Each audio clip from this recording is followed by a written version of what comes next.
Où est l'arnaque? Rappelons brièvement le concept de cette série de vidéos. Oui, j'adore refaire à chaque fois cette petite intro. Ça fait pro, alors qu'il n'y a rien de pro. Vous voyez bien, c'est très artisanal. Le trait droit qui est le trait pas droit justement.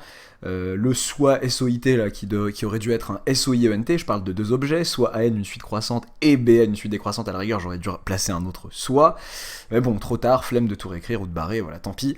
Donc, je disais, rappelons le concept de cette série de vidéos, il s'agit pour moi à chaque fois de corriger un exercice, en l'occurrence ici celui-ci, en vous arnaquant à au moins un moment de ma correction. À vous de voir à quel moment je vous aurai arnaqué. Bien évidemment, en fin de vidéo, en seconde partie de vidéo, eh bien je vais dévoiler l'arnaque, corriger proprement, ou alors vous renvoyer vers une autre de mes vidéos ou un autre contenu où la correction est faite proprement. Voilà. Petite consigne de sécurité, si vous voulez profiter de l'arnaque, pleinement, ne regardez pas la section commentaires avant d'avoir vu la vidéo. Vous risqueriez de vous faire spoiler. Et je demande gentiment, bien évidemment, comme à chaque fois, à toutes les personnes qui écriraient dans la section commentaires et qui, dans leurs commentaires, feraient part d'une information ou d'une idée qui gâcherait ou qui dévoilerait l'arnaque, de bien vouloir précéder leurs commentaires d'une mention spoiler alert, divulgacher alert, comme certains le mettent, puisqu'on a appris que le verbe divulgacher voulait dire spoiler au Québec, je pense, en particulier, et pourquoi pas en France. Voilà, merci à la personne qui m'a fait rire avec son commentaire, ça m'a vraiment fait rire, qui était, je crois, force à toi de répondre à des gens qui te disent clairement qu'ils n'ont pas vu la vidéo, qu'ils l'ont pas vu en entier. Voilà, il y a des commentaires un peu lunaires et rigolos, bon, c'est toujours amusant. J'ai pas vu la vidéo, j'ai pas vu en entier, ou alors ils le disent pas, mais voilà, mais pourquoi c'est ça et tout. Et en fait, la réponse est en fin de vidéo. Ça me dérange pas du tout tant qu'il n'y a pas de spoil. Au contraire, apparemment, on m'a dit que plus il y avait de commentaires et mieux c'était, donc je vais pas m'en plaindre. J'y réponds tant que c'est numériquement possible pour moi. Quand je serai devenu une star internationale, eh bien, ne vous attendez pas à ce que je vous réponde autant. Voilà. Est-ce qu'on peut commencer l'exercice? Oui. Soit AN une suite croissante et BN une suite décroissante telle que BN-N convergent vers 0, telle que la suite BN-N converge vers 0, montrer que AN et BN convergent vers la même limite. Ce qu'on appelle le théorème des suites adjacentes. Bon, je vais rajouter comme information AN pour N appartenant à grand N, bon, juste pour dire, voilà, les suites AN et BN sont définies, enfin, leurs termes sont définis pour tout N appartenant à grand N. Bon, celle-là aussi. Ok, c'est parti. Donc j'ai promis une démo relativement rapide, eh bien, allons-y. Bon, celle-là est croissante, celle-là est décroissante, la suite BN-N converge vers 0, je vais pas vous faire l'affront que je vous ai fait dans une autre vidéo, qui est de jouer sur l'existence de la limite. Ça me titillait, mais non, je l'ai déjà fait ailleurs, j'en ai déjà eu certains ailleurs, ce serait de dire en fait, j'appelle L la limite de BN, L' la limite de AN, je sais que BN moins AN converge vers 0, autrement dit, L moins L' converge vers 0, autrement dit, L moins L' égale 0, parce que si je fais le calcul de limite, ça fait L moins L', autrement dit, L égale L', et AN et BN convergent vers la même limite. Et tout se passe bien. Non, je ne sais pas que BN et AN convergent. Si je sais que BN et AN convergent, ça devient facile. Et comme je ne le sais pas, je ne peux pas poser la limite de BN, la limite de AN et jouer avec. Hors de question. Donc je vais pas faire ça. Je vais vous respecter cette fois-ci. Eh bien, qu'est-ce qu'on a envie de faire? AN est croissante, BN est décroissante. Bon. Ça me rappelle un théorème qui me permettrait d'établir leur convergence, mais il y a déjà pour chacune une hypothèse sur deux. Bon, je me fais harceler sur WhatsApp, pardon. Chacune a une hypothèse sur deux, en quelque sorte. Si j'arrivais à prouver que AN était majoré, et que BN était minoré, bah, j'aurais déjà l'existence de leurs limites respectives, donc de leurs limites finies. Avec le théorème, c'est ce que certains appellent en terminale le théorème de convergence monotone. Essayons de voir comment je peux faire pour montrer que AN est croissante. Bon là ça suffit, arrête, pardon, je parle tout seul. Donc AN croissante, comment, enfin, je me suis perdu, désolé. Il s'agit de montrer que AN est majoré, que BN est minoré du coup. On va essayer de faire ça, on va essayer de voir si c'est possible. BN moins AN converge vers 0. Je vais donner un petit nom à la suite BN moins AN. Je vais l'appeler CN. Autrement dit, pour tout n appartenant à grand N, j'ai que Cn, posons que Cn c'est Bn moins N. Ok. Et alors, eh bien, je vais essayer de voir ce que je peux savoir sur Cn, qu'est-ce que je peux voir de sympathique. Peut-être ces variations. Cn plus 1 moins Cn. Qu'est-ce que ça me fait? Ça fait, oui je me suis blessé, pardon, Bn plus 1 moins An plus 1 moins Bn moins N. Voilà. Parenthèse, tout ça, on l'a fait à la réglo. Ce qui me fait Bn plus 1 moins Bn, alors je mets les Bn, les termes de la suite Bn ensemble et ceux de la suite An ensemble, moins, donc An plus 1 moins An. Ce que j'ai fait là, pas d'arnaque, hein, moins An plus 1, moins An, donc plus An du coup au final, ce qui est là aussi le cas. Voilà. Ok, pourquoi j'ai fait ça? Parce que je sais que Bn est croissante, Bn pardon, est décroissante, An est croissante, donc je vais aller, c'est quoi ce petit poil? Bouge, Bn croissante, Bn décroissante, pardon, donc, quel que soit n appartenant à grand N, Bn plus 1 moins Bn est négatif ou nul, et An, la suite An est croissante, donc je me permets cette abréviation que vous évitez sur vos copies, pour tout n appartenant à grand N, pareil, vous évitez ça, An plus 1 moins An est positif ou nul. Ok, qu'est-ce que j'ai là? Donc j'ai ici dans cette expression un réel négatif ou nul moins un réel positif ou nul. Je prends un réel négatif, je lui soustrais un réel positif, ou encore je prends un réel négatif et je lui ajoute un réel négatif. Bon, pas de problème, j'obtiens une somme de deux réels négatifs qui n'est autre qu'un réel négatif encore. Autrement dit, nous venons de prouver que pour tout n appartenant à grand N, eh bien, Cn plus 1 moins Cn est négatif ou nul. Oh, qu'ai-je donc prouvé? J'ai prouvé que la suite Cn est donc décroissante. Intéressant. Ok, mais quel est le lien avec An, Bn et la majoration, une potentielle majoration de n, une minoration de Bn? On va voir. Cn est décroissante. Bon. Et que dire de Cn, que dire d'autre de Cn? Bah, la limite, quand n tend vers plus l'infini de Cn, on m'a dit que c'était 0. On m'a dit que Bn moins n convergeait vers 0. Autrement dit, la suite Cn converge vers 0. Ok, c'est une suite qui est décroissante et qui converge vers 0. Qu'est-ce que ça nous permet de conclure? Bien d'où que pour tout n appartenant à grand N, Cn est positif ou nul. Ah oui, c'est une suite décroissante qui tend vers 0. Tend vers 0, ok, tant mieux pour elle, mais décroissante. Ça ne laisse pas de choix à ces termes, en fait, que d'être positif ou nul.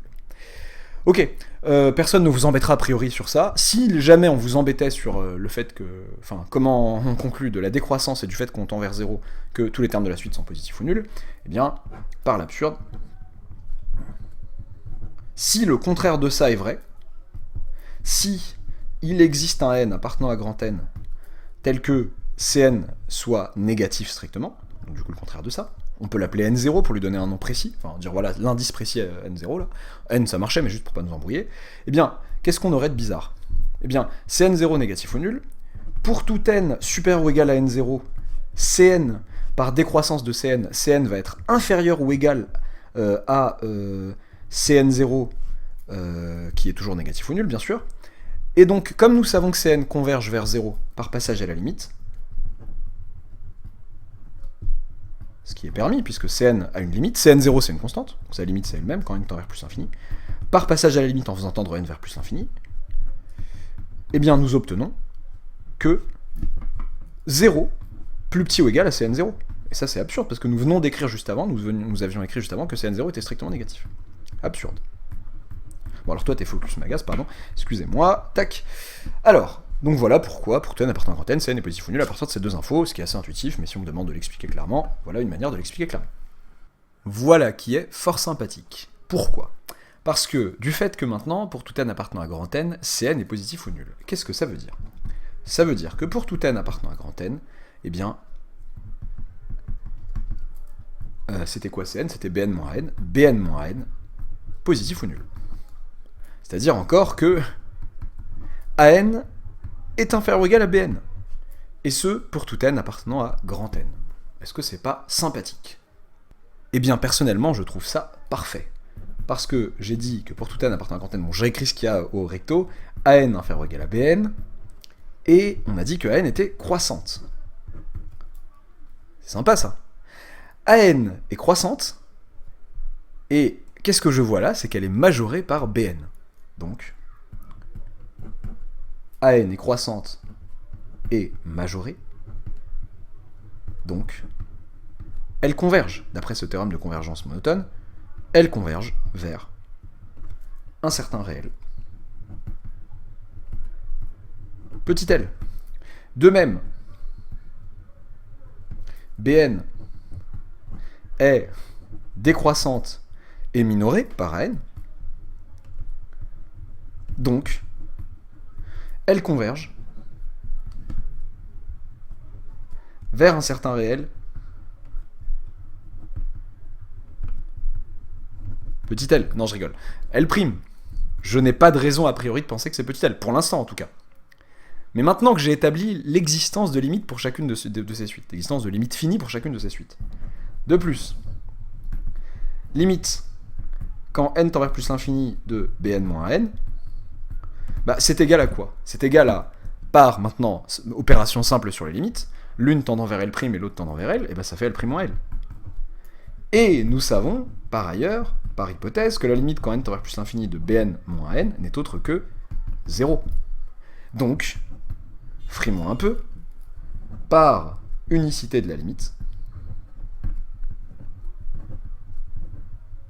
j'espère que c'est pas trop horrible cette mini blessure à la caméra, je pense que ça va, par unicité de la limite, eh bien, L' égale L, L' moins L égale 0, c'est-à-dire que L égale L'.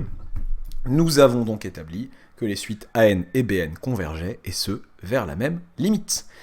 Bon, où est l'arnaque? J'ai pas l'impression de vous avoir arnaqué ou que ce soit, enfin, tout était bien, tout était sympathique. Qu'est-ce qui s'est passé? Bon, j'ai eu l'idée au départ de donner un petit nom à la suite Bn-n, à l'appeler Cn, donc à donner à son terme général le nom Cn. J'ai comme ça tâté le terrain en me disant, tiens, si je regardais les variations de Cn, bon, je me suis rendu compte que Cn était décroissante, j'ai pas l'impression de vous avoir... Je vous ai pas arnaqué en tout cas sur un calcul ici. J'ai utilisé le fait de connaître le signe de Bn plus 1 moins Bn pour tout n et de n plus 1 moins n pour tout n, ok. On est dans une situation sympathique quand j'ai une somme de termes. Les rares situations sympathiques dans une somme de termes, c'est que les termes soient de même signe. Une somme de deux termes de même signe, c'est facile. Dès que l'un est positif, dès que je fais positif plus négatif, bon là je suis bloqué, il faut que je regarde d'autres considérations. Là j'ai eu de la chance, négatif plus négatif, ok. Et alors, bon, bah Cn est tout le temps, Cn plus 1 moins Cn tout le temps négatif, donc Cn est décroissante. La limite de Cn c'est 0 en plus l'infini. Là, je vous ai pas arnaqué non plus, hein. C'est juste que là, j'ai martelé un peu le message que ça me permettait de dire que Cn était tout le temps positif ou nul. Ok, Cn, c'est qui? C'est Bn moins n, donc j'ai tout le temps que An inférieur ou égal à Bn, pas d'arnaque là non plus. An inférieur ou égal à Bn et An croissante, bon bah j'ai rien dit de bizarre. Ah, An croissante est majorée, bah ouais, j'ai majoré, oui, mais alors non.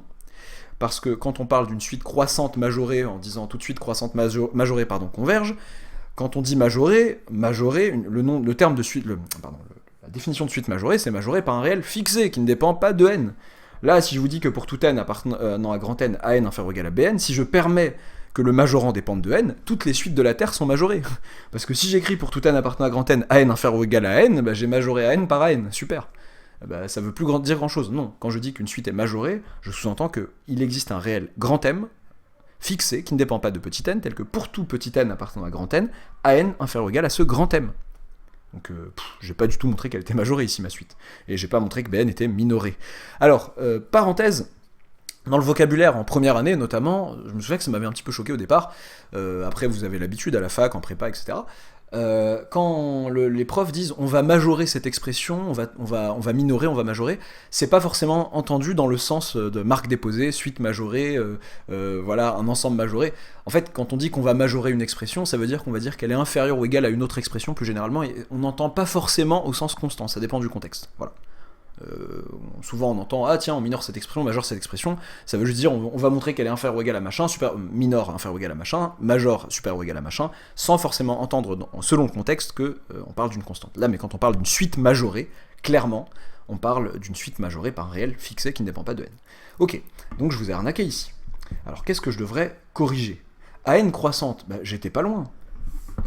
En fait cette démo entre guillemets rapide, bah, il manquait juste une petite étape. C'est que de dire en fait que pour tout n appartenant, donc comme An est croissante, là j'ai réussi à écrire que An était inférieur ou égal à Bn. Mais An est croissante. Donc, tous les termes de la suite An sont tous supérieurs ou égaux au premier terme, à 0. Nous on a toujours en tête, souvent en tête quand on parle de suite croissante, que pour tout n appartenant à grand n, An plus 1 supérieur ou égal à n. La comparaison entre n et n plus 1. C'est vrai, mais il en découle que tous les termes sont plus grands ou égaux au premier terme. Et donc, qui ai-je? Est-ce que j'ai majoré quelqu'un? Non, j'ai plutôt minoré Bn. Donc, Bn, là pour le coup, est décroissante, et minorée par A0. Donc, Bn converge. Là pour le coup, j'ai mis 0, 0, pardon. Par A0, donc Bn converge. théorème de convergence monotone. De la même manière, si j'écris AN inférieur ou égal à BN, et que je rappelle que AN, donc là ça c'était parce que AN était décroissante, du coup, que je me permettais ça, et si je rappelle que BN est décroissante, bah, tous les termes de la suite BN sont inférieurs ou égaux à son premier terme B0, et là qu'est-ce que j'ai fait? Eh bien, j'ai réussi à dire que bon, AN est croissante par ailleurs, par hypothèse, et j'ai réussi à la majorer, à dire qu'elle était majorée par B0, par un réel fixé. A0 et B0 sont des réels fixés. Donc là, ça marche bien. Ça, c'est parce qu'on a dit BN était décroissante. Ok. Voilà. Voilà, l'arnaque était là. J'espère. Alors, effectivement, parmi les personnes qui auraient eu la flemme, qui auraient regardé juste le titre de la vidéo, au truc ou la miniature, et qui se seraient dit ah je sais où il va nous arnaquer, etc. J'espère que certains se seront dit il va nous arnaquer dès le début avec l'histoire de l'existence. Voilà. Si c'est ce que vous avez pensé, tant pis pour vous si vous n'en êtes pas à ce stade de la vidéo. Je sais qu'elle est un petit peu longue, mais voilà, vous aurez loupé ce plot twist. Voilà, j'espère que ça vous aura plu. N'oubliez pas de vous abonner et d'activer la petite cloche des arnaques si ce n'est pas encore fait. J'ai dit 2, ouais, donc n'oubliez pas de liker la vidéo si elle vous a plu, et à bientôt pour une nouvelle arnaque.